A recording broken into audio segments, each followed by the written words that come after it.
Simula noong nakaraang taon, mag-isa nang pinapalaki ni Paula ang kanyang 1 taong gulang na anak. Ito'y matapos silang iwan ng kanyang kinakasama.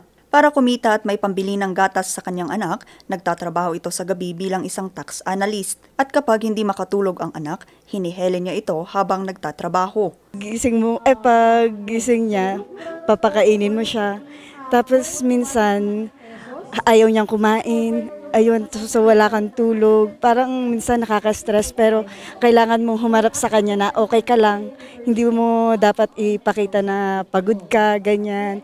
So yung mood mo dapat pag kaharap mo yung anak mo, okay ka, yung ganun.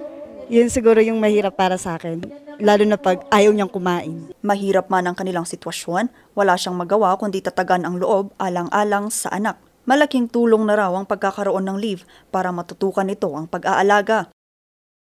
Very naman yung company na pinagtatrabahuan ko, very supportive naman sila na hindi nila ako pinapapunta sa office. Hinahayaan lang muna nila ako na mag-work from home, lalo na kasi may anak ako na maliit. Then, ayun, yung 7 days leave yung nakukuha ko ngayon sa solo parent na kuha nila ngayon.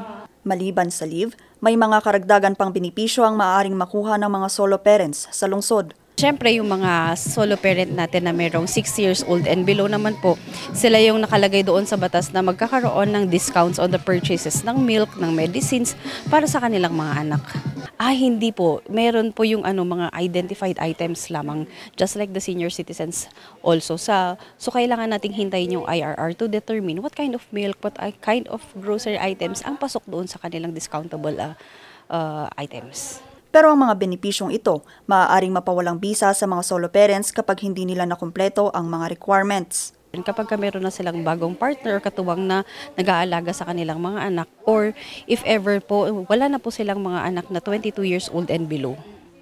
Or kahit na 18 years old yung anak nila, pero meron ng sariling pamilya, meron ng sariling trabaho, they will not be qualified po. Sa ngayon ay nasa humigit kumulang 1,500 na mga solo parents ang nakarehistro sa lungsod.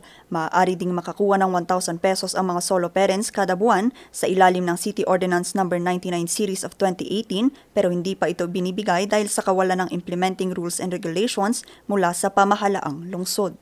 Vanessa Bugtong para sa Luzon Headlines.